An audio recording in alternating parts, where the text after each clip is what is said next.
All right, I guess we get started. Thanks for everybody for coming and taking time away from your busy life to spend an hour and a half or so learning about Bluebeam and what the new version's doing, and hopefully I'll be able to show you a couple things you didn't know how to do, and you'll walk away with this, with something new. So, just the agenda, just some stuff with Bluebeam 2019 that just came out recently, and then I'll just show a couple of demonstrations. Some of the things that I thought was important with 19, I'm not going to show all the features, but a few of the things I think that will impact what you guys do day to day. And then Bluebeam Studio projects, which is kind of half of what Studio does.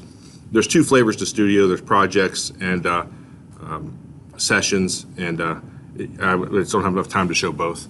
And we'll just have some questions at the end. So Bluebeam 2019 was released October 29th. If you want to see all the features, contact a reseller, or if you go to bluebeam.com and scroll to the bottom, in the bottom left there's a little video that shows all the features. It's like 30-45 minutes long. It'll show you everything there is. The biggest things I've noticed with it is the speed. Like we talked about a couple minutes ago. They completely redid their rendering engine, which was kind of crappy. I mean, it was still better than Adobe Acrobat, I thought, but it's still, for big PDFs, it was still kind of slow. So they redid all that using the Skia rendering engine. And they also added some features like batch compare and batch overlay. If you guys have ever used like hyperlinks and stuff, where you can batch that aspect of it, now they have batch compare and an overlay as well, to where if you want to see what's different between two PDFs and have it automatically cloud. It always seemed to work well when you had, a 50-page PDF and the same exact 50 pages of PDF. Yeah, you could compare them. But if you had 49 pages versus 51 pages, you had to spend 30-40 minutes trying to go through and find out what those extra pages were, because it wouldn't do it well. Now, with the batch compare, it'll read the drawing number, and you could have a 120-page PDF and a 250-page PDF. It'll find E101 and match to E101. It'll find M203 and find M203, and it'll just automatically do it and match them, which is really a time saver if you have to do that kind of stuff. So we'll go through some of that. Preset scales was pretty cool, to where if you ever wanted to measure a PDF, you'd have to go in and calibrate the page or do a scale of an area, and it was kind of clunky and hard to do. Not hard to do, but it took a while. Now you can just say preset these 12 pages to 1/8 inch, preset these pages to 1/16, and they'll just set the scales for them. And that comes into play if you start doing things like area hatching and measurements and whatnot. And then, like we talked about, the deployment tools. I'm not going to show any of that because I haven't really dug into it too deep, but it is one of the new features they've been talking about. Haven't heard a lot of good things yet about it, but haven't heard that much bad either. So the Bluebeam Studio. How many here have not used Studio? Okay, so 1, 2. So you got to know what it is. There's two flavors of it: sessions and projects. So sessions, and I'll show you how it works. It's a collaboration tool. Multiple people can go online and mark up a single page or a 10-page set of PDFs at the same time. I can set it up, and when I worked on the Atlanta airport, we did this, where the architect, his markups were in blue, and the engineer was in green, and the contractor was in black or whatever. And so people can be marking up these PDFs real time at the same exact time. It's a really good tool for that. And the limitations are it's limited to 500 people. Well, who's going to exceed that? 5,000 PDFs up to 1 gigabyte each, and it's limited to PDFs only. How you doing? It's limited to PDFs only. 2D, but you can't do 3D PDFs as well. Now, projects is what I'm going to show today. It's more of a document management tool, and when I show it to you on the iPad, it allows you to take your PDFs out to the field and do things like punch lists and all those kind of things you need to do. You can upload any kind of file type beyond PDF, which is good, Word, Excel. Only one person can edit those files at a time. So it's kind of the old check out, do your markups, check it back in from anywhere. I can do it from my PC, mark it up, check it back in. Then immediately pick up my tablet, check it out, check it back in. Unlimited users can access it. your unlimited file size, and like I said, you can synchronize to the cloud, which is where they're stored from the PC or the tablet. And what's nice is you don't have to have internet access at the field. I can download them onto my tablet, click offline, go into a cave somewhere where there's no internet, mark them up, and when I get back to the office or back to civilization, click online, and then it'll sync them up, which is a really nice feature. And the reason why I like it better than Sessions is because it supports hyperlinks across PDFs. So, if you guys have ever used a tablet out in the field, if I've got a 500-page PDF, I'm not going to copy that 500-page single PDF onto this tablet. Scrolling pages sucks. It's just slow. So what most people do is they split it up into 500 individual sheets. Well, it's almost just as bad because you have to go and say, okay, I got to find A101. You search, there it is. But with hyperlinks, because they still work, I'll show you how you can just jump page to page on the single sheets. And when you get back to the office, you can put it all back together. It works pretty well. So on with the demo. So first thing we talked about was the speed. So here's Bluebeam 2018.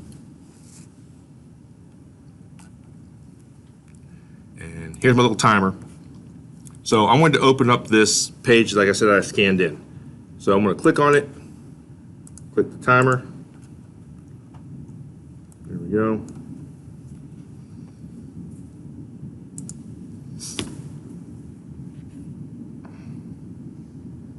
Now, of course, it's going to be fast now. Did I do 18? I think because I had it opened, it's in cache. Every other time I've opened this, it's taken over a minute. So let me try it again. That's crazy. 18. Let me rename that file. I think it was cached out. Copy, paste.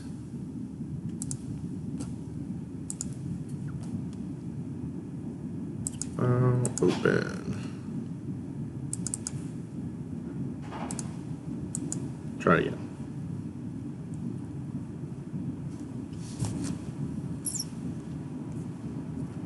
Hey, how's it going? Wow. The only thing that's different is that I'm sharing my screen and I'm capturing it with Camtasia. That's crazy. I tested this literally 7, 8, 9 times, and every single time it was over a minute. That's crazy. Huh. Yeah, maybe.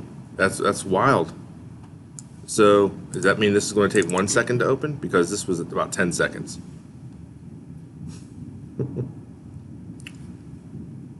So page 3 of 5.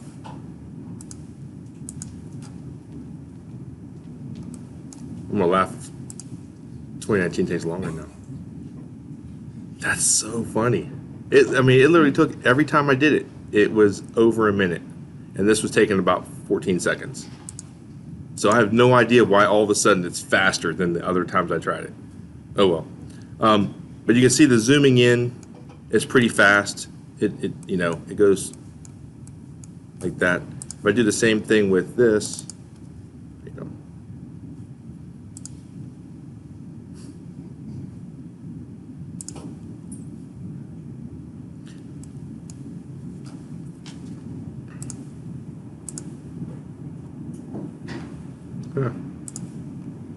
that's wild. I don't know what on earth could make it faster all of a sudden. But you'll see as I zoom in, yeah, now it's starting to hang. I start scrolling. Wow. I mean, this isn't bad. That is nuts. No, they were both on my SSD drive, which you would think is pretty fast. But I literally tested this almost a dozen times, and every single time it was right a little over a minute. And when I would scroll in and move around, it was slow. And like I said, the only thing that's different is I'm using this plug-in thing to push my screen up there, and I'm capturing the whole video thing with Camtasia. But none of those should make it run faster. You think it runs slower? So you'd think it'd run slower. It's almost like it's freeing up some of the, well, now it's starting to slow down. Yeah, see now it's starting to slow. This is kind of what it was doing before. Yeah, see, if I pan it over, I'm waiting.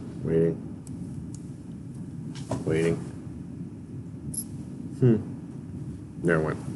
It was like 7-8 seconds just to pan it over. But still, that if it was like this, it wouldn't be as fast. But I swear it was taking that much longer. So part of that demo was crashed. All right, nice and burned. But in working with it every day, I do see quite a difference in the speed.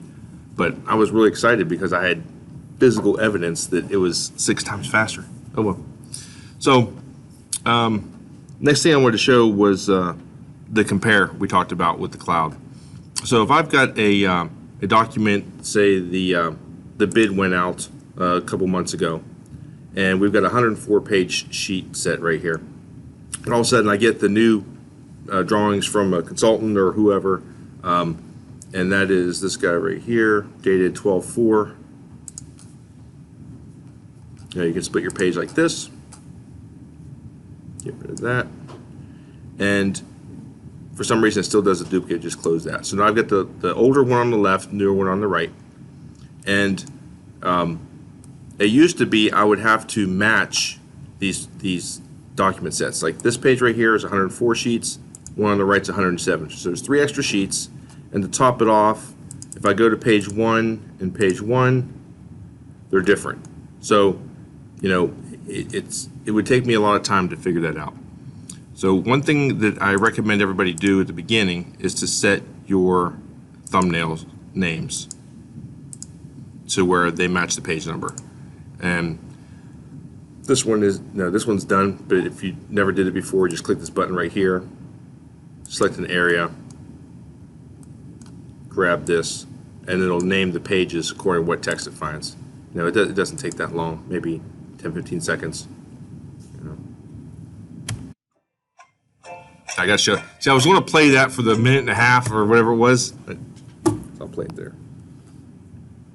So once those are done, and you go up to batch, you can compare documents through the batch now. It used to be just document, compare pages, wherever it is, right there, compare documents. Now you can batch, compare documents. And we're going to add the open files. Don't need this one. We're going to add the other one. So here's the old one, here's the new one. We'll just say all pages, all pages.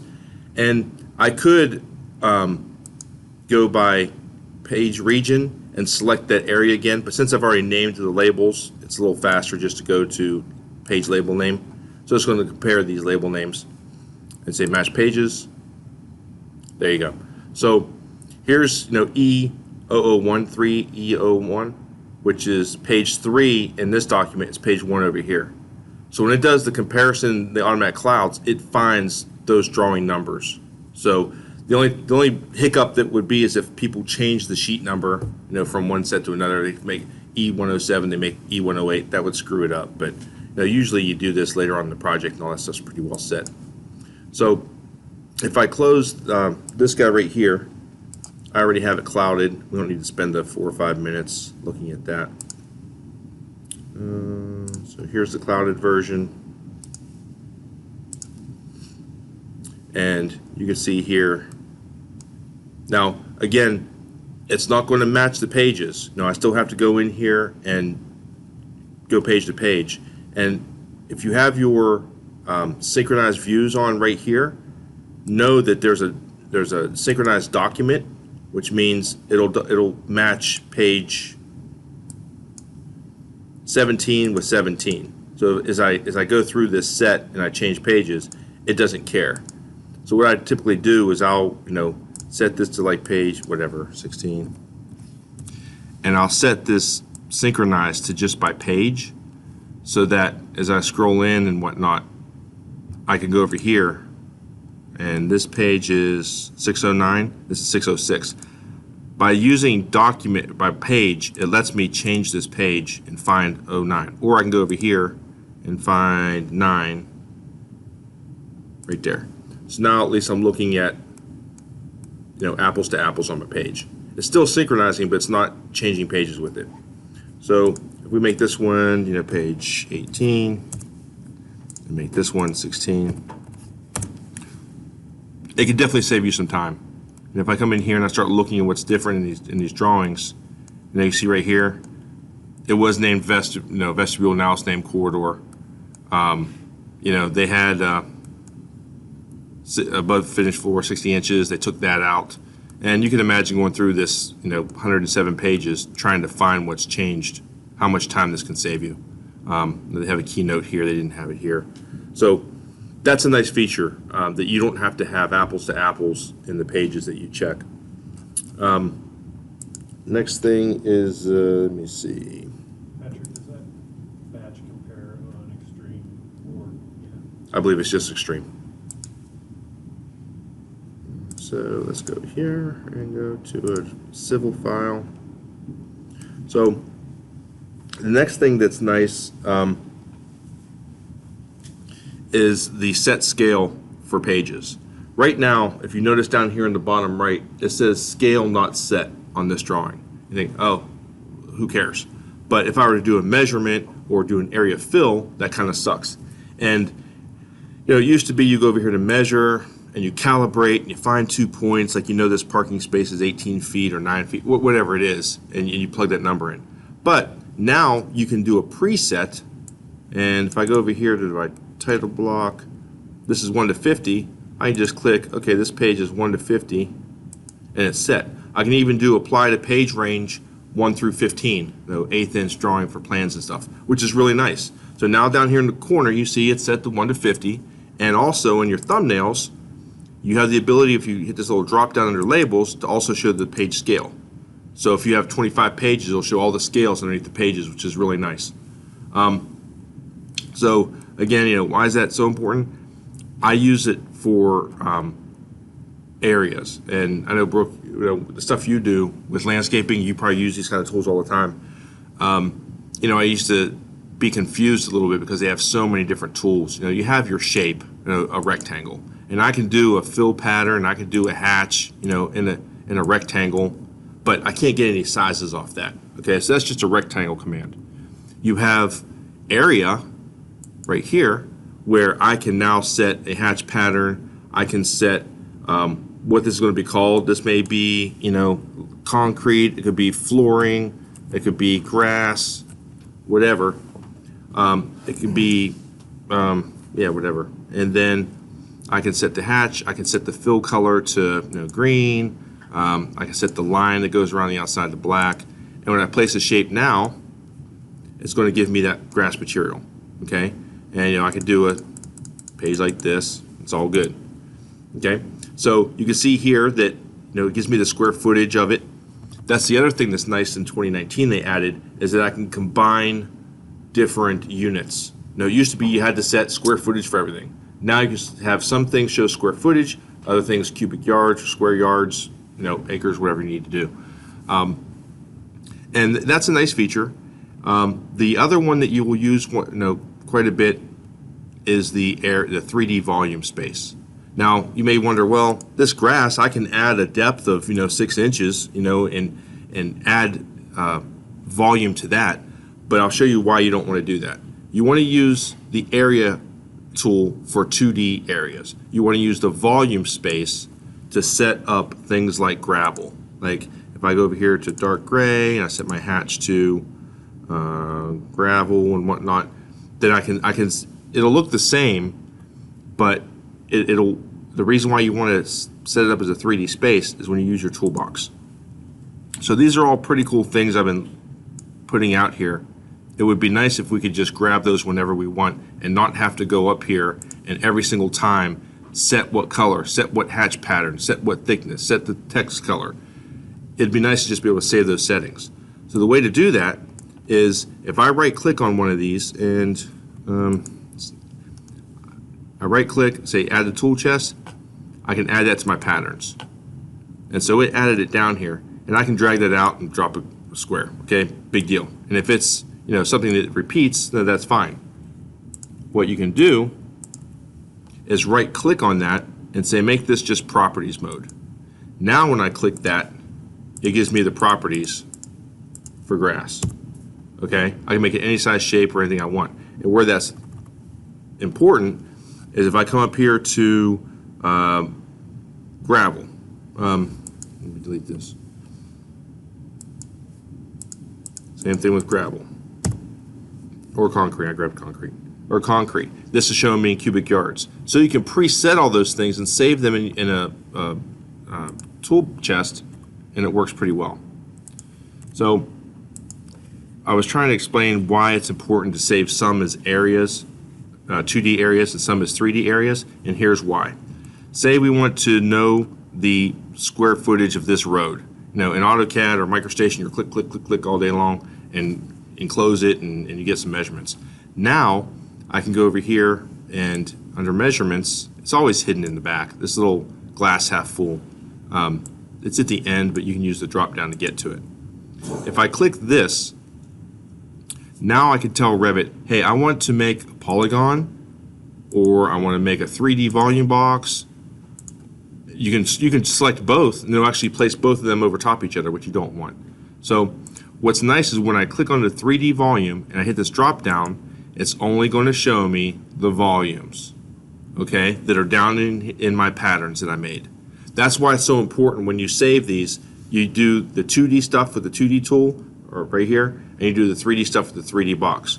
So now I'm going to use gravel right here, and I'm going to fill in, well, yeah, we'll fill in, we'll put a little line in. Say we want it to stop right here. And I'm just ballparking some stuff. Now I can just say area fill this.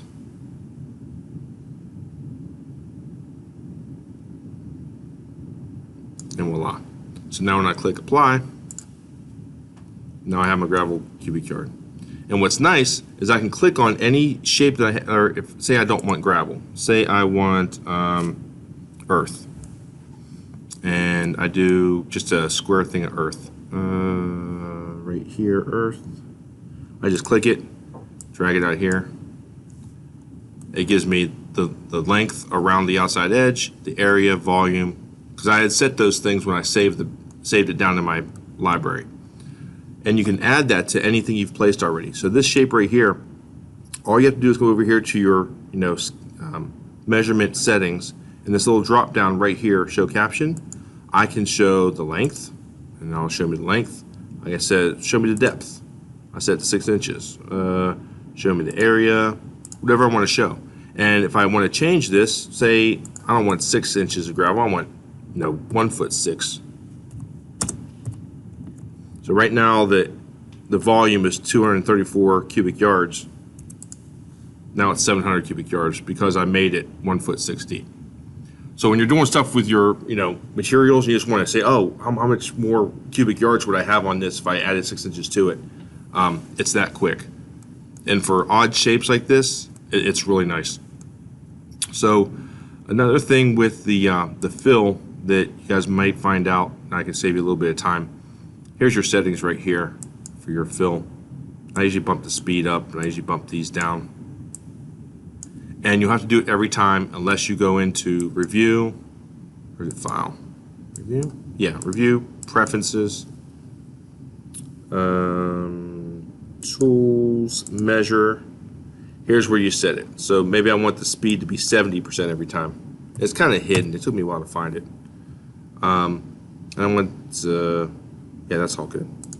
So now, when I go back here and I click on area fill, it'll default to a faster fill size. Or I could have moved the full size, the boundary size down. But that's where it's at. It's under preferences, measurements. And I'm going to fill. Let's choose concrete. And I'm just going to start filling in over here. And what you'll notice, oh, why did it go outside these lines? I was like, oh, what's going on? So what I found was, if you have any grayscales in your drawing, it's going to bleed right through that.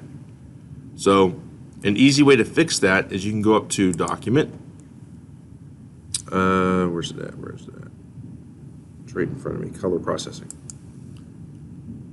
And If it was just one color, I could select the color. Like if it was one gray and say make all gray black, and I could set the next one to black. But that's kind of a pain. You could just come up here and click make everything black and white. Now it's black. Now when I do my fill, it's not going to bleed outside those lines.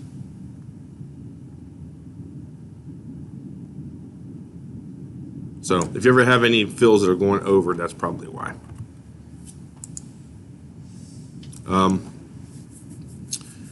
The hatch patterns I did find was limited with Bluebeam. So when you go to place a shape up here, like an area, and I click on hatch, there was only like maybe 6 or 7 different ones. But if you go to manage, you can add a new hatch pattern. This is the Bluebeam hatch pattern set. We'll just call this class 1. When you create this, and you can save this on the server and everybody can point to it and download it, you click OK. In that section, you can import your AutoCAD line patterns. So you click this, and you go to the acad.pat file, which, you know, if you Google search, it'll tell you where it's at. It's under your user, roaming, 5 folders deep, but Google will tell you where it's at. And you just pull in all the patterns of AutoCAD, which is what I did because Bluebeam by default didn't have a concrete pattern, and I wanted to be able to have that. So when I click on AR concrete, now I have a concrete pattern. So just know that's how you can do it. So if you go to place any shape anywhere that has hatch, under the hatch drop down now there's a manage button, and then you just add a new pattern set, and when you click OK and you've named it, the next window that comes up will have the import AutoCAD line patterns. So that really made things a lot easier because it had so many more in AutoCAD.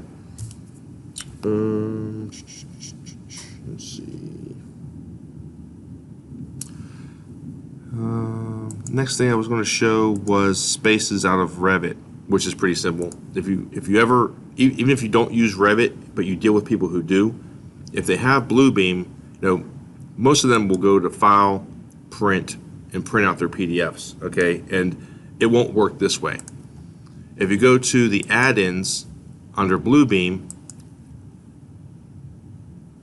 come on, there's a button, Export Rooms to Spaces.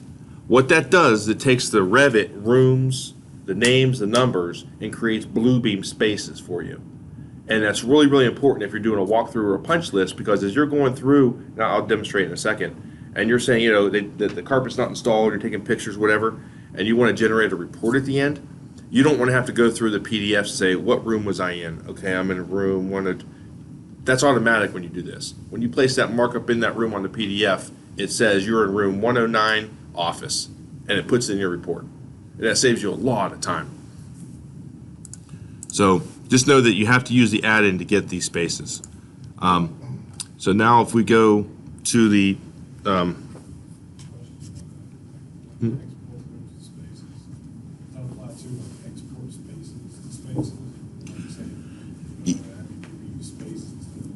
yeah, don't confuse it with the Revit spaces. The Revit has rooms, it has spaces. So I'm saying, will that only work with rooms? The one on the left is the light. Yeah.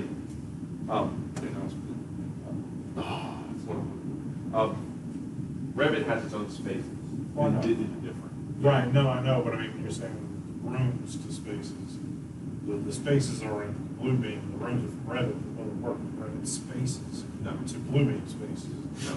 So you'd have to print from the architectural model, or make sure the rooms are on in the background. I haven't tried it with the linked model. I don't know if it works with the linked model. So like, say, like if, you know, in an MEP model, like an electrical model, then, you know, we create our spaces and we copy in room names from the architect's file. Yeah. And then, so the name, they're not rooms, though. They're all They're spaces. Yeah, they're spaces, and they're all look the same. Yeah. The tags are still the same, but classify the spaces, I would have to actually just go, I just didn't know that process would work with spaces as well as the rendering. You could try to make a view where you have the architectural model on and the rooms of the architectural model on, and try and print from there and see if it works through a link model. If that doesn't work, you have to go with the architectural model, right? Because all that naming usually does, it names your spaces. Yeah, I just didn't know what was actually. It would be nice though if you could do rooms or spaces, because, you know, for everybody else, you guys don't have rooms, you have spaces. So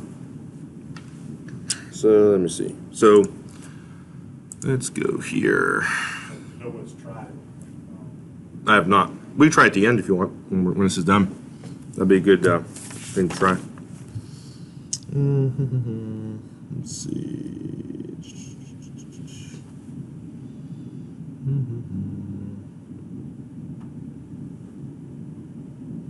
So, Studio. So this little house thing is Bluebeam Studio on the PC. Now it looks a little bit different between the tablet and the PC, and I'll show you what the differences are. You have projects and you have sessions. So sessions is what we talked about, where 10 people can go in and make markups to the same PDF at the same exact time online. It works great. Projects is where, like here you can see we have 5 or 6 projects.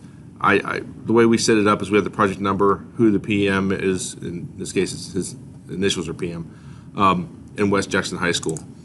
And Matt, you're probably familiar with this job. And the way it works is, you know, here's the button to create a new project. And once you create the project, you'll see it here and you click on it. Here's where you can invite users. So you click invite, you can type in their email address and add them right here, as well as copy the invitation. And they'll get an email saying, hey, you've been invited to this project, you know, click accept. And now they can see and post whatever, you know, you can to the cloud. Just know this, once you add people, make sure you go here to the settings, because for some reason it defaults to not giving them any permissions to do anything. So you have to set all these to allow, because by default they're all set to deny. So they get invited to a project and they can't do anything with it. So just remember you do that to do that. And that's pretty simple. You know, you can add a new folder, you can upload files. You can see here we have a couple folders. We have a site walkthrough test. We have a conform set here.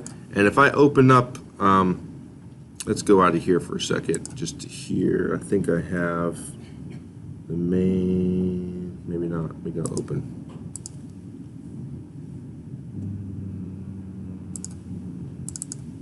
So here's the combined set of everything.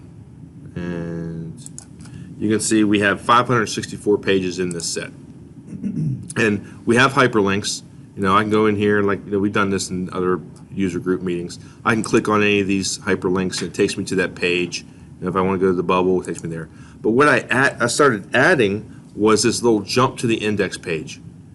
It's on every page except for the page that it takes you to. And what that does is when these get separated out into individual pages, that allows you to get back to the index. Without that, it's kind of useless. And you know, you don't have to have Extreme to make this one link. I mean, it's pretty easy. All I did was just add some text up here, you know, jump to index.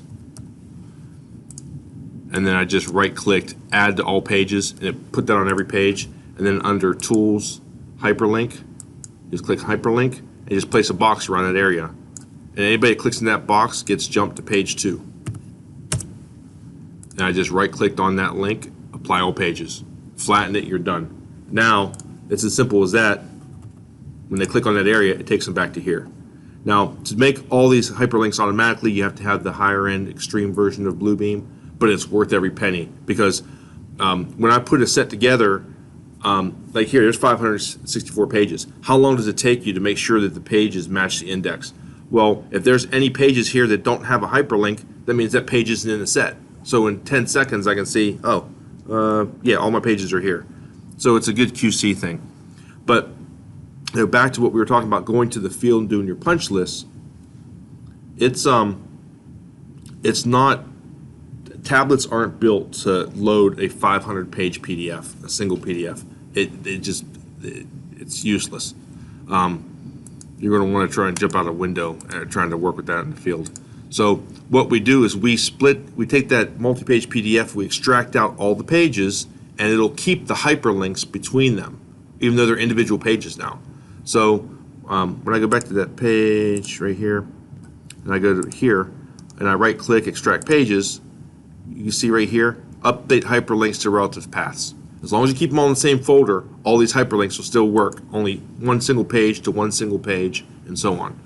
So once I did that, I uploaded them all to Bluebeam, and when I go into here, now they're all up in there. So let's say we just upload that to Bluebeam, and now, okay, I'm on my tablet. So I go to my tablet, and we can close out of here on here.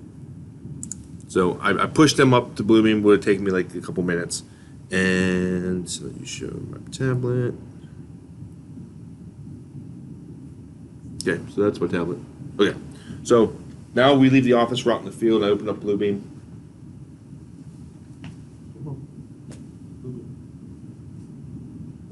And same thing. Up here in the little house is your studio. A little button right there with the red dot, that's your login. It's the same login you use at your computer. And I was already logged in, but you can just put whatever your credentials are. And if I go to projects, you see here's the Jackson project we were just looking at. And it's a little tricky at first on synchronizing. Like I created a folder, I pushed all my PDFs up there, and it took me a while to figure out that this screen is where you click this button right there. And then here's the sync down here, and then you exit. So once I did that, and I synced it, it copied all the PDFs down to the tablet, which is what I wanted because I didn't know if there was any internet access out the job site. So you see right here, it has a little tablet button, or a little tablet right here. It's either tablet or tablet in cloud. If it just says the cloud, that means it's in the cloud. If it's just a tablet, it means there's a copy of it down if that was what you want. So now that we have these, I can just click on any PDF. Click on that one, it opens it up. Okay, I'm in here, I'm looking around. I'm on Be Civil. Now I can click on that link at the top, jump to the next page, it opens up that page. You can see at the top it's opening up individual pages. Same thing here. I can go to, let's see, 102 overall. And you can see here I have some sections. I'm walking around the building, looking around. I can jump to that section right there. It'll open up that page. Around the project, the section, so on, so on, so on. So that works pretty well. And so now it's time to do our markups. And I uploaded, when I had originally uploaded all those PDFs, I didn't select the create spaces. So I created just some PDFs just for this exercise. So if I click on walkthrough test, I click on main level, here's these this is a 5-page PDF. This one I kept as 5 pages because I didn't want to go through and waste time in this class, separating them, putting them back together. I just, for this exercise, I just kept this 5-page PDF. So once it opens, not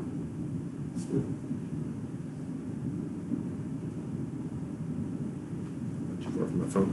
I had to use my phone as a mobile hotspot.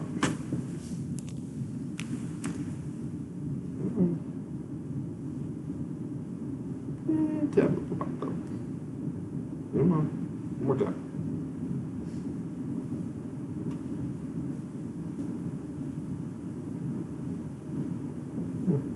Murphy's Law.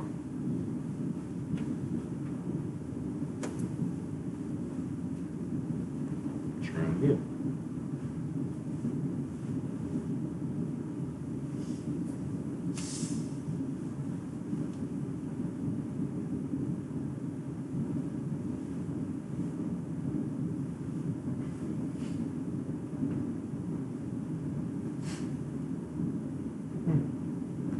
Doesn't like that PDF. I just pushed it back up today. That's weird. Give me a second.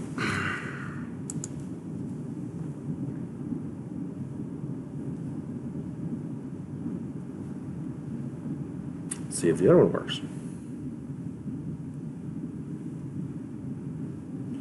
Again, I always run through these kind of demos several times and never had a problem until now. Figures.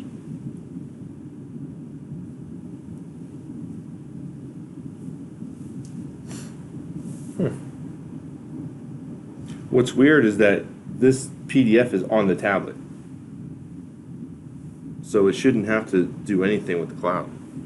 Maybe because there we go. Okay. Just took a while. So we're out here and we're doing our walkthrough, and we want to start putting some markups in the PDF. So the two things you have to do is in the top corner where that tab is, where it says Wing A, you have to push in the middle of it and hold it down and say checkout. Once I click checkout, then these editing commands right here. This is the little ruler is your editing commands. Now all these commands become active. If you don't check it out, those are all grayed out. So now that I can do whatever I want, I can go in here and I can start placing some sticky notes. You know, I'm walking around the building and I'm in this waiting room and the carpet is all wrong. Whatever the markup is. And then I can hold that button down. I'm just holding down that little yellow sticky note and say capture. And the little panel button, take a picture. That's all wrong. Don't hit the button of hit the circle one. There's that. Use photo and click away from it. So that one's good. I'm walking down the hall here. Maybe I take I'm just clicking this button right here. I use this one a lot, and I use this one a lot with the note. So it's fine with the note. So fine with the note, maybe right here.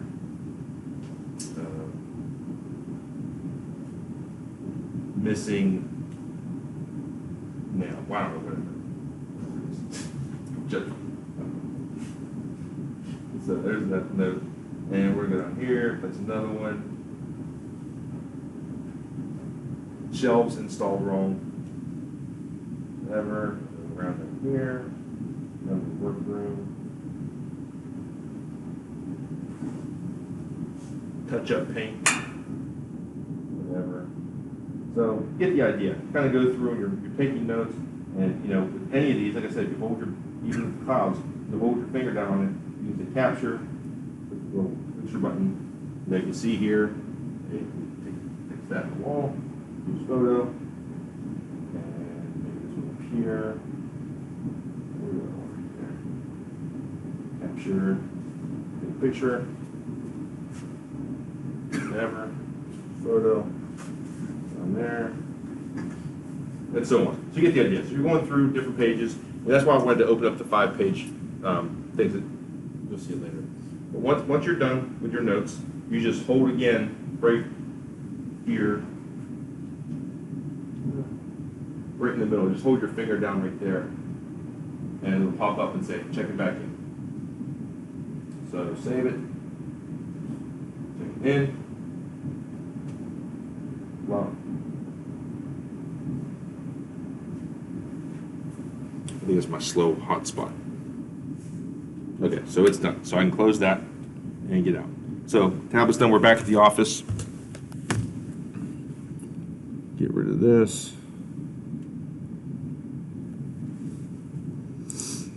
And we go back to Bluebeam. Go back to Studio. Go to our project. And we go to our site walkthrough test. And we go back to, was it this one?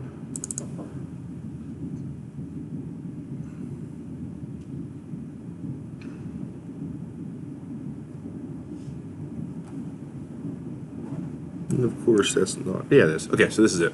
So again, you may you may want to create your report and everything, but you can't because you have to check it out. Or when I was in that previous screen, you can right click and do a save local copy, save a local copy. But I want to do the markups on here. So if I click on this little lock button, On the tablet, you hold your finger on this tab. On your PC, you click this lock button, check it out.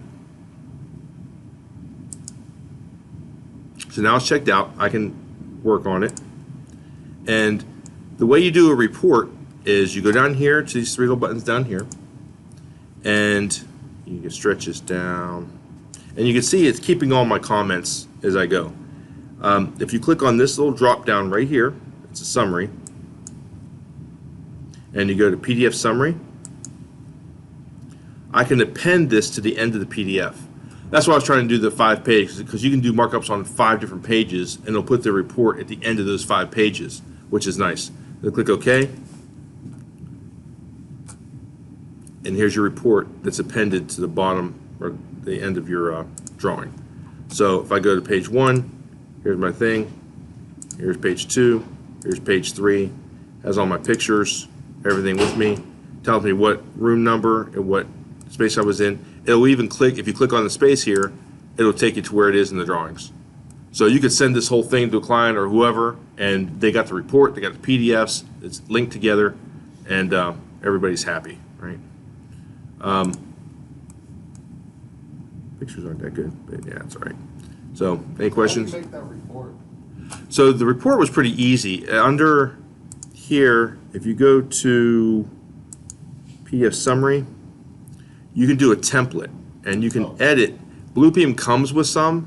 I just added our logo, and the rest it did itself. Like, it automatically does this sizing of these pieces right here, how big the picture, all this is just automatic. The only thing I did was I added a header and a word report and a blue box on the template, and it uses that when it generates a report.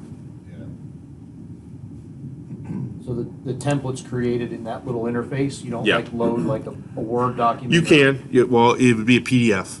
A PDF but, can get yeah. loaded into the template. I think what I did was they have this generic one right here. I took that, and in that interface, I just said, okay, insert image, our logo, insert some text report, and saved it, and then put it on the server, and everybody can go there and grab it. So it was easy. I mean, you think about people who spend a lot of money on reporting software, and I'm sure the other softwares that are out there do a lot more than this. But for a simple punch list or just going out to a field report or something, that's all you need. I mean, unless maybe there's other stuff you need, but that's pretty down and quick and dirty. And what's nice is that you already own this. This isn't anything extra. If you have Bluebeam, you already have this. So, any other questions? Good. Yes. Yep. So when you're on the tablet, you click Add Photo. Down where it has a little picture of the camera, it had a plus button. You could add like 6 photos that I took earlier up on the roof or something. It'll add all 6 right there. So, trying to think. That's all I had. I mean, that was right at an hour. We just started early.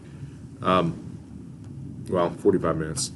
But I wanted to leave it open for questions. If you guys had any questions on kind of those things that I showed, or any questions about 19 or Punch list stuff, is that all in extreme? no, that's standard Bluebeam. The only thing that I showed today that was extreme was the batch compare PDFs. There's 2 things that Extreme has for the most part. Batching certain things like batching hyperlinks, batching compare, batching overlay, and OCR. You know, if you have a scanned in PDF, to convert that to CAD or to text. Am I missing anything? Is there anything else in Extreme? Forms. The forms. It has forms. It has You forms. can make Be able- any fillable form that you want. Yeah. So cool. So let me see.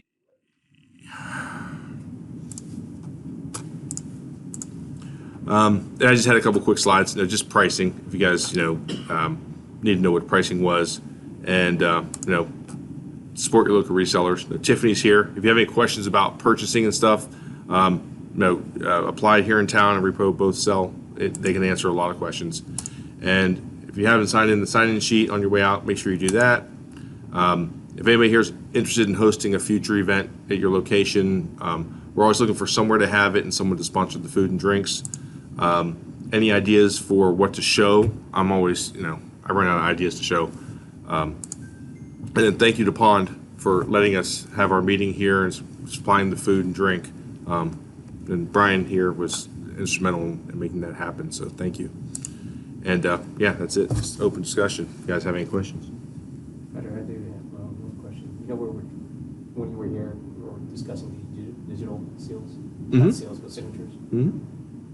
Those 19, is that included in 19? Oh, yeah. So don't use the stamps. In other words, if I go in here to just a PDF, this guy right here.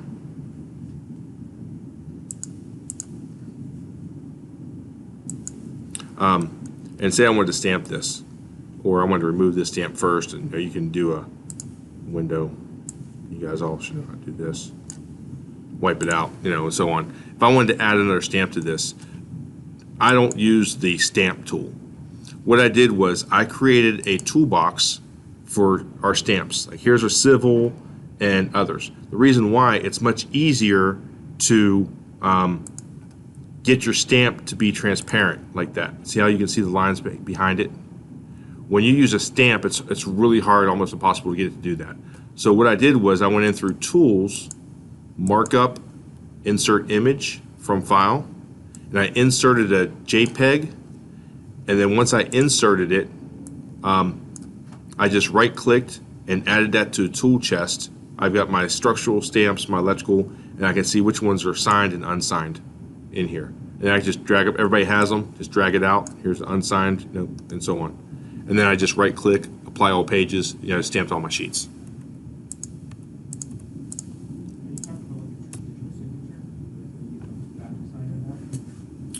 That's, Well, I mean, yes, but I don't say yes, but that signature, that's not a digital signature by law.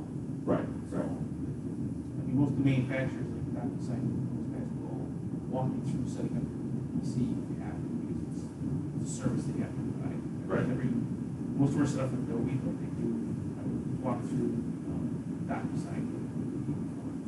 yeah, we have had some clients that absolutely demanded that, and I think you guys in IT control those down in IT here on.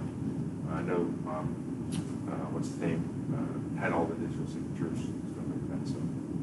Yeah. As one that works with jurisdictions, I strongly encourage you not to use those if it's your permit set of drawings, because it locks everything and we can't do anything with the file. So. That's kind of why. You're not wrong in that, but part like Florida, it's. Yeah, Florida. State of Florida, the whole animal, they're ruled by jurisdiction, it's state law, and then by jurisdiction. I got several reviewers in Florida, and we have Bluebeam for them, and they're using just the simple view in, what is it, File Explorer. We're just like, yeah, I understand some of the laws. The state of Washington went through the same thing, and it's really going to just be talking to those jurisdictions in those states as far as what the functionality is and what you need it for, because again, it locks it down and the that's where jurisdictions can't use it. we don't do those unless the client requires it, and then we absolutely do it, because little things like that. So there's always a when to use it, when not to use it, but you definitely need to know about it. But that technique that I just showed you guys, that's the best way to do your hand signatures too. Go to the copier, scan it as a JPEG, pull it in through markup image, and then it's kind of tricky. There's one little setting you have to So it do. automatically makes it transparent? It doesn't. Like if I go into, but it's pretty close to it. So if I go to Tools, Markup, Image from File, I think I might have my signature here. Let's do it on JPEG. Yeah, prefers JPEG. All right, say this detail view. There's a JPEG, stars and bars. Say this is my signature, okay? It comes in like this, but because I brought it in through Tools, Markup, Image, when I click on it, it gives me some extra settings. Under this Properties, it now gives me a masking color. So I can set the masking color to white, and if you bump up this number right here to like 5 or 6 or 7, you can see how the lines are coming through now. You can't do that with a JPEG. So now it's here. I can right click, add this to my tool chest, my tools. Now, whenever I want to from any PDF, I only have to do that one time. I just come in here and just drag it whenever I want. And I can see right through it. It does the same thing with your signature lines. Make sure you're doing a really weight piece of paper. Yes. Yes. You got people that will, you may be out, you got field, you get one, you kind of give a set of drawings out, so it says, okay, so say take a picture of it, and it'll come in. Whatever the picture, sometimes photographs don't come in, so you have to run it through like an image editor online, or if you have one, then you can see where you can take and change the background. Right. You have to do that. Yeah, so take a picture of it, and says, oh yeah, put another drawing for me. Yeah. Thanks. And even without it being dirty, that's why you have to bump this filter up a little bit. Most of the time, it won't. You have to bump it up to at least 4 or 6 or 7, because it just gets that little stuff out. But because I used to stamp it, I used to be so mad because the stamp would white out the line. Like, I just want to make it clear. And I was always trying to use a PDF, then you can't. So just FYI. The bottom tool chest you share on a server? So if you go to tool chest drop down, you have manage tool chests. Here's where you can kind of turn off all the ones you don't want to see, because it's a pain in the butt. And you just add from the server, I'm sorry, you can import from the server, or you can add a new one. Like we want to call this class tool chest. Oh, wait, one thing you want to make sure you do is show in all profiles, okay? Check it, because what happens is you'll get your tool chest just the way you want them. Oh, this is the way I want them to look, and you go up here and you change from advanced to review, and they're all gone. It sucks, because then you have to add them all again. So just make sure you always check that box to add them to all tool chests. So we'll go to manage tool chests, add class tool chest. I spelled it wrong, oh well. And it saves it here on your local C drive by default. What I do is I save it here and I copy it to the server. And then once you have it on the server, all a user has to do is just go to Explorer and double click this BTX and it loads it into Bluebeam automatically. Or you can go in here to import and go find it, double click on it, and it'll load it. But just double clicking on it from this kind of window will automatically load it into Bluebeam. Tool chests are awesome, especially like I said, when you can just go in here and just set these to properties. It works great. And that's the other thing, if you don't have your thing calibrated like we talked about, it won't give you a size. But yeah, it's nice. Any other questions? You guys are quiet. Profiles are very nice for that too. Just being able to set them up for different users. That's my next step. That is my next step. How many people you guys have on your, you guys do reviews, right? Yeah, we have over 1,000 in the company, but people actually using Bluebeam right now, probably 40 or 50. All the reviewers? Yeah. Yeah. And that's what I've been trying to tell some of the higher ups at our company, that you want to send when you do, you send out for reviews and stuff, include the hyperlinks, do all the things, put the bookmarks in, because it makes your life easier. You get it turned back to us faster. You're happy. We're happy. Everybody's happy. And no, we'll just send them single pages. I'm like, okay, yeah, all right, yeah. So you heard it from a reviewer. Add that stuff. Anything else? So I noticed that you work a lot with multiple page PDFs. See, I've kind of found it faster to use the sets feature and use single page. Use a single page, but use the sets feature. That way you kind of get the best of both worlds of being able to cycle through the whole set of drawings. Yeah, explain to us the sets, because I haven't really used them much, and we even had one of the users, one of our user group meetings, did a presentation on sets, and I still don't quite fully understand it. She was going really? pretty. I mean, she was blowing through it so fast. I was. I love it because when you have a set of drawings and you get 9 addendums out, and it just makes it really easy to take those revised pages I mean, So does it hand handle, it handles the, like, does the set, is it a bunch of single sheets in a folder? Well, you can do multiple page PDFs, but I went to the Bluebeam conference a couple of years ago in Austin, and Bluebeam's folks were they were teaching everybody that it was better to use the single pages in the sets just because of the. Well, I guess this was before 19, before the before the rendering became faster and all that. But well, basically, excuse me.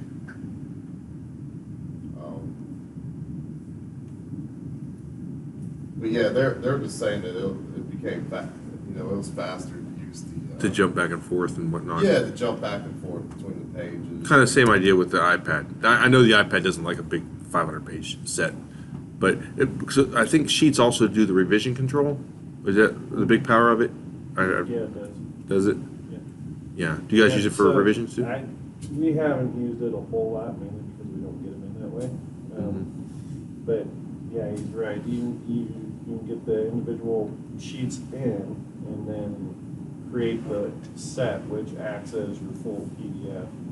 And I forget if it's a BTX or what it. So it's like a database that keeps those pages, right? Correct. And then Yeah, I think it is a BTX And file. then you can go back and forth in your individual pages, not have to go back to an index or whatever.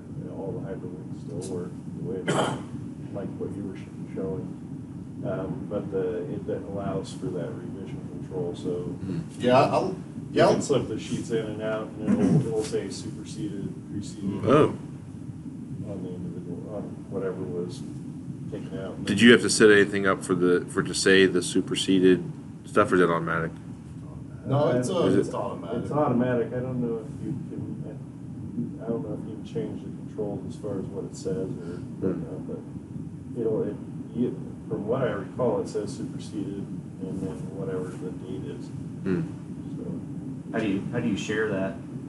How do you share a set? Because I've never used that's sets. the part I haven't done yet. So. See, I think in one of the drop downs you can Export it you to- can go and combine all the pages in the set. To be a All deliverable. the latest Yeah, pages. so the set, once you have your latest revision, then you go to your menu and then you say publish the set. And you can either publish just the revised pages, or you can publish the entire set of plans. It gives you different options on how to publish it. So it's really the sets is more of a document management tool in Bluebeam. Yeah, the set Manage is, your the revisions. set is not a PDF, the set Yeah. is something different. It's like the database It's- of the It pages. basically organizes. Yeah, I all got the you. PDFs. So you have, for a project, you have a folder that says sets or something like that. Yes. And in there, it probably keeps the database and keeps the folder structured, I however. have my main folder that's called drawing management. Mm-hmm. In that folder, I have the set file, Mm-hmm. and then I have another folder that's original documents, another folder that's revisions, and another folder that's whatever. And then in that, I open up the set, and then in the original file, I have all my original files that were when I first created the set, Mm-hmm. which is the very first set of plans that you get. And then you open up the set, and then you get the new revisions. Then you grab those revisions, and you throw them into the set, and then it It automatically, Bluebeam automatically finds the corresponding page. It stamps and supersedes, and then puts the latest revision on top. what does it go by to find that corresponding page? You can set it. The label name? Sheet number or label.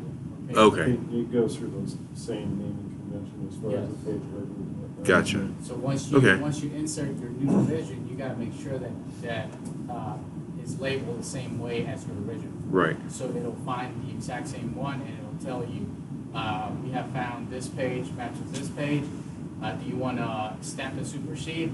And do you want to copy any markups that you have in your original to the new one? And you can say either yes or no, and then you say yes, it'll copy all the markups, and then you say okay, and it'll stamp and supersede, and all the markups are in Now, how much of those subfolders did you have to manually make, and how much did it just create How much what? of the subfolders? Like you said, you made your main folder, and then it has the subfolder. Did it make those sub ones, or you did? No, so it's my main folder, and I just created two folders. One is, as you say, keep it simple. One is the original documents, and everything in there is separate PDFs. I extracted all the pages as separate PDFs. And my revisions, same deal, so separate PDFs. But I'm just pulling from that folder. I'm just grabbing from those two folders. And They can pull from anywhere, like you can, some of those files could be on your C drive, some of them could be on a Dropbox folder or whatever. Yeah, one thing about it though, if you get to moving your files There around you for go, whatever yeah, that's reason. where I was going. That's why you want to, that's why I have one folder that's called drawing management. Because if I want to share that set with someone, I can just grab that folder and save it in their folder on our drive. Or I have to, if I want to share with someone else, I have to. If you want to share that folder, you have to grab. If you want to share the set, you have to grab the folder and send it somewhere. so if this folder here was your main set, you would have a BTX file in here. And when you say drop new PDFs in there, you just drop them in with Explorer here, Well, or in Bluebeam you have to do something. you go to menu, add new pages, you can create it if you want. You go to menu, add new pages, and then you go to this folder and grab all those pages and say okay, and then it'll put them. So if I do a new folder, you call it what? Master pages? Sure. Set. And I'm just going to grab these. So I have some PDFs in here. Now you So go. I'll create one in there that's original documents, and then that's where I'll put all those. So this would be. I'll make another folder here. Yeah, put one other folder in there, Original documents. original documents, and then drop all those in there. Just copy them in. Yeah. And then I'll create another folder that's called revisions. Back here next to it. Yes. Did you copy them? Yeah. So in original, they're on here, right? Okay, yeah, you can delete the others. Okay. Oh, so you just put them in there. I Yeah. gotcha. Yeah. Then revisions, you might have a couple. Revisions, yeah, and then if you go to Bluebeam,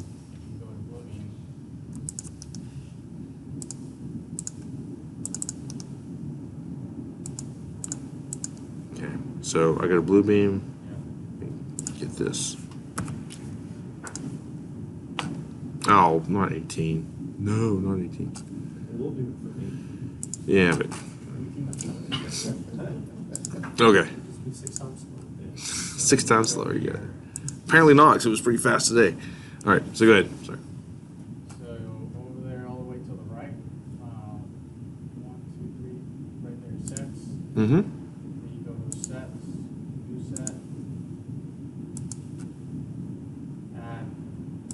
You go to add, and go to your, where you grab them all. Right here. Yeah, grab all of them, Okay. and then. Options. You can go This is where it gets tricky. You have to play with it and kind of cater to your own.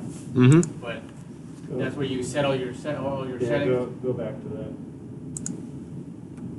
And the categories and tags at the top, then you can set all of those. Oh. So when you're looking at your sheet numbers and whatnot.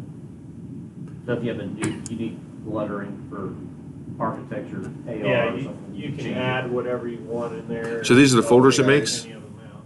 No, those are how it categorizes. Gotcha. I gotcha. User defined. If it finds an A sheet, it knows to put it in the. Okay. You click OK, and then you click OK again. And then you create your page labels. And that's the sheet. Name. What's this? Just click OK, and yeah. It's adding tags. So this is creating a database. Yes, so you're creating it the very first time. It takes a minute to get it set up the first time. Yeah, see, it asks you for the sheet name, then the sheet number. Yeah. Right. Oh. Well, it's going to be have the same one. Okay. Yeah. C101 to C0101. All right. Yeah, where I work, they didn't have the sheet description in the title block, so we started changing that. All right, so it would have, That comes up, yeah. and if you open that up, you see how it's revision numbered. Mhm. So that's all the original. So click OK. Click OK.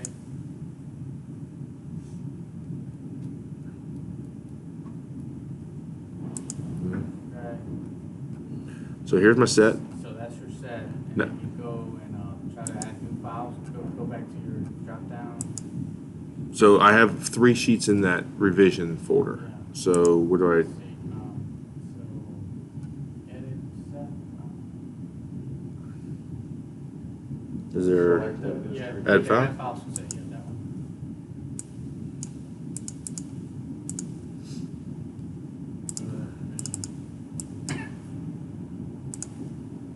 So it's looking automatically in that area. Yes, So there we go. This is revision 1. right. So click OK. Click OK. There you go.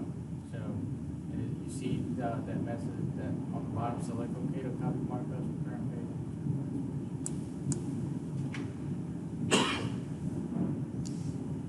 And then if you go to your set on the right, you see that it has 2, right. Now there's Oh. you can also look at it as there's a as kind of like the thumbnails. Mm-hmm. There's a Right. different, yeah, so you can also look at it like that. And as you scroll through, the one that's revised Here we has go. that one arrow. Okay. So right now this is showing me. So that should be your latest and greatest, your latest revision. If I go back, it'll show me the superseded You one. see how it says superseded. So now you can go back to sets, your drop down arrow. Mm-hmm. Then you say publish all the way at the bottom. Publish combine. This one here. Combine. The first one. And then you call it, and then that's going to be your latest PDF. Whatever. Yeah, latest, whatever. And do you usually include any of these? I don't personally. I don't. So now in this set, one will say superseded. What's Yeah, that? right there. So this one will say superseded. No, so no, you don't. This is your set. Now Oh. what you publish is your PDF. So here's latest. Yes.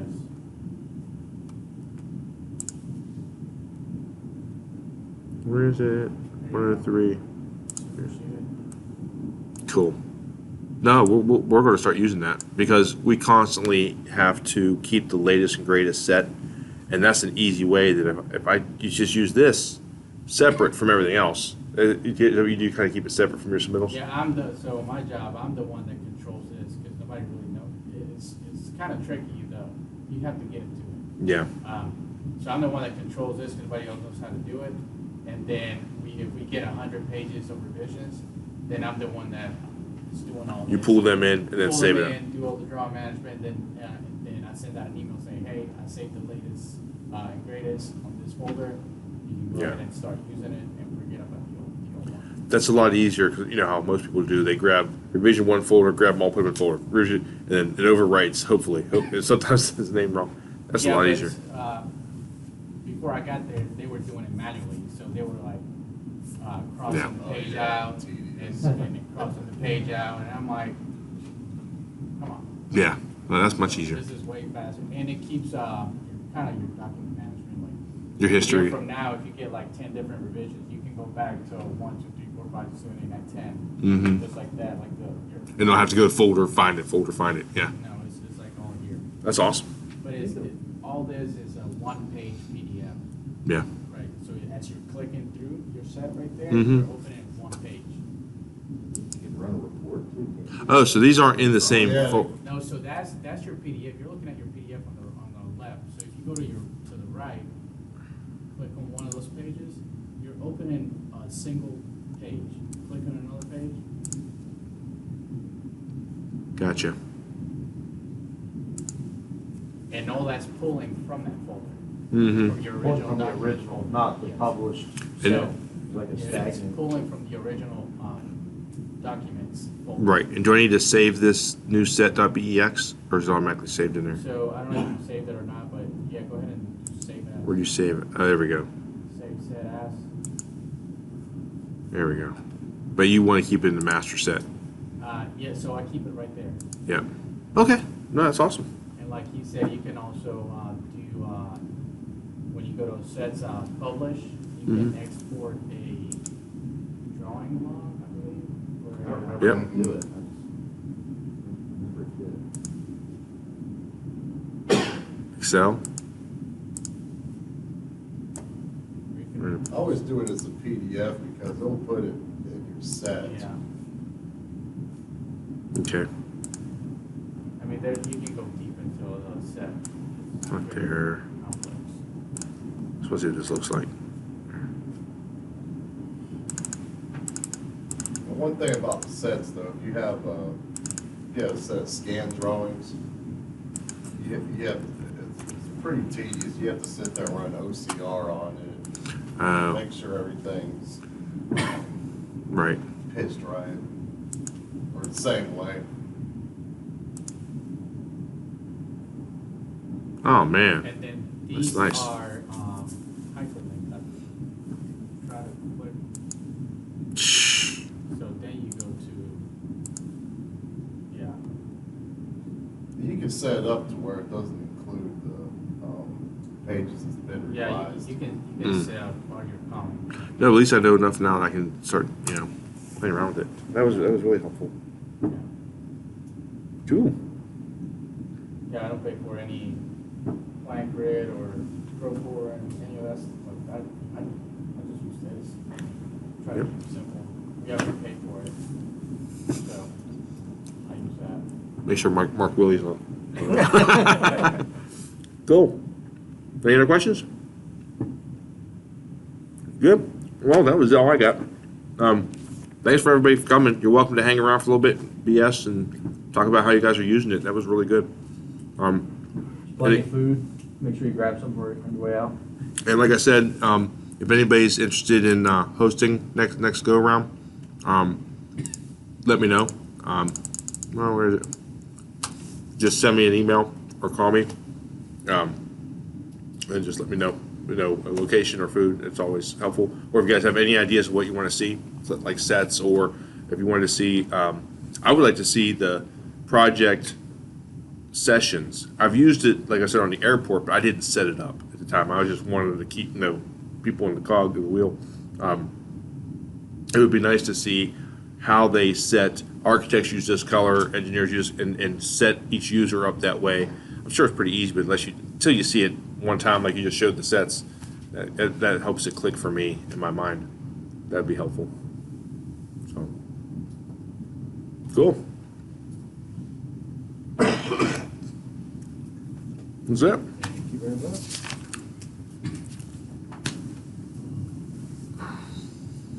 Have you used groups and projects? Use what? Groups? Groups and projects. You mean in Bluebeam? Yeah, have you created groups in the project where instead of just sending out Oh. an email, like email to like one person, you just click your group and then you say okay, and then you send out the email invite to like whoever many people Right. you have in your group. That I have not, because we have people they're not always one team. It's always intermixed. Or you can also create that group To the senior Patrick. Oh, you too, Si. See you later. you See can ya. also create that group to give different rights to different people. Mm-hmm. So if you want Read only for the PMs and. read only, Oh, yeah. or if you want a sub to just, you have 5 different folders in your project, and you want a sub to just see one folder, Mhm. just the drawings folder, because in that project, you might have your financial, your project, or whatever, but you only want that sub to look at the drawings folder. Mhm. You can give him permission to just that one folder. Yeah. No, that'd be good. So if you have a group that's all your subs, then you can give that group permission to just the folder, the drawings folder. Yeah. Once they open it up in either the drawings app or the GUI project, Mm-hmm. they can just look at that one folder. They won't see anything else. Yeah, that'd be really. When I was doing design build, that would have been really helpful. But we do bid build now. It's just push the drawings up. We don't care who gets it there. So, Yeah. The drawings app? what's that? That was a question I had. Is that Bluebeam drawings? So at the last meeting conference in DC earlier this year, that's when they released the drawings app. And it's just a viewer. You only look at drawings. Is that inside of Bluebeam or is that something? That's a separate? different, and that's mostly for like iPhones. They kind of made it mostly for iPhones. But does that correlate with studios? Yes, so that does correlate with Studio. So any rights that you have in Studio, you give those to, whatever rights you set in Studio, those are the rights that are gonna show up. So, I have the drawings app here. Yeah, it's the view mode on there. And for example, this. Oh, that's just free mode. Set of classes. Yeah, that's the free mode, but when you're in And I can sessions, look at all of them here.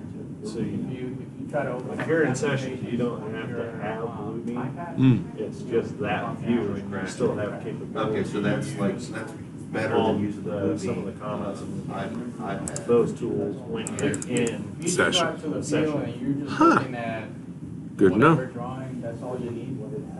Basic markups or Huh. anything like that. Yeah, Yeah, that's good to know. Look at, you can use this.